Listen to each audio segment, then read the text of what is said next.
Hello, welcome to Kaithapully channel. കുട്ടികളെ സ്കൂളിൽ കൊണ്ടുവന്നാക്കാൻ പോകണമെന്ന് ശക്തമായ മഴ. അപ്പോൾ ടൂ വീലർ എടുത്തില്ല, കാറെടുത്തു. പിന്നെ ഇപ്പം അനാവശ്യമായിട്ട് കേരളത്തിൽ വലിയ പ്രതിഭാസം എന്താണെന്ന് പറഞ്ഞാൽ തൃശ്ശൂർ ജില്ലയിൽ ഭയങ്കര മഴ കേട്ടോ, നല്ല മഴ. അപ്പം കേരളത്തിലിപ്പോൾ ഒരാവശ്യമില്ലാത്തൊരു തെരഞ്ഞെടുപ്പ് നമ്മുടെ പി.വി. ഇടത് സ്വതന്ത്രനായിട്ട് നിന്ന് ജയിച്ച് ഇല്ലാത്ത ആരോപണങ്ങളൊക്കെ ഉന്നയിച്ചു.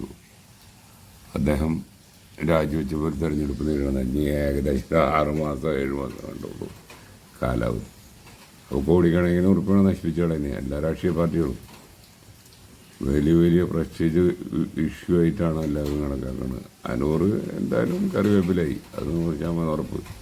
ആദ്യം തൃണമൂൽ കോൺഗ്രസിൻ്റെ സ്ഥാനാർത്ഥിയായിട്ട് ഒക്കെ മത്സരിക്കുന്നു പറഞ്ഞ് അത് പത്രിക തള്ളിയെന്നോ എന്താ പറയേണ്ടത്, പിന്നെ സ്വതന്ത്രനായി.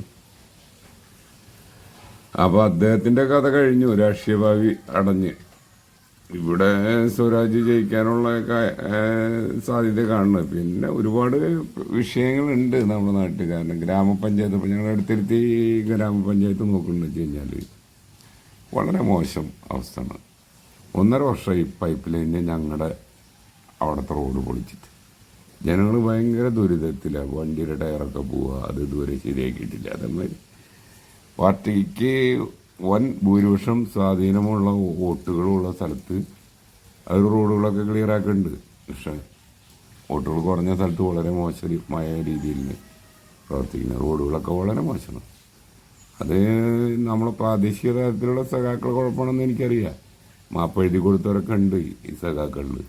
എന്നിട്ട് വീണ്ടും കയറിയിരിക്കണം, അവർക്ക് വീണ്ടും സ്ഥാനങ്ങൾ കൊടുത്തിരിക്കുക. അപ്പം അങ്ങനെയൊക്കെ സംഭവിക്കുന്നില്ല, തെറ്റ് പറയാൻ പറ്റില്ല.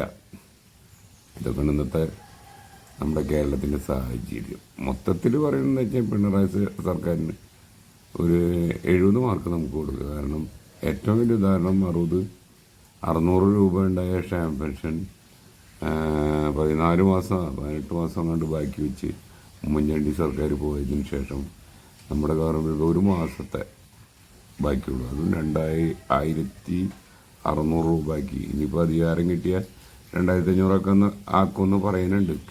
ആക്കി കൊടുത്താൽ നല്ല കാര്യം. കാരണം പാവപ്പെട്ട ജനങ്ങൾക്ക് ഒരു മരുന്ന് മേടിക്കാൻ വയസ്സായവർക്ക് ഒരു അത്താണിയിന് അത് ഏറ്റവും നല്ല പ്ലസ് പോയിന്റ്. പിന്നെ റോഡുകളൊക്കെ വളരെ മികച്ച നിലവാരമാണ് കേരളത്തിൽ. കിഫ്ബി ഫണ്ട് ഉപയോഗിച്ചും കണ്ട് എല്ലാ ഒരുവിധം റോഡുകളും ഞാൻ പറഞ്ഞില്ലേ. ഇങ്ങനെ ചില ഗ്രാമപഞ്ചായത്തുകൾ, നമ്മുടെ ഇടത്തെത്തി ഗ്രാമപഞ്ചായത്ത് വളരെ മോശമാണ്. അപ്പോൾ ഇത്രയ്ക്കൊക്കെ പറയാനുള്ളൂ. ഇന്ന് വേറൊന്നും പറയാനില്ല. ഓക്കെ.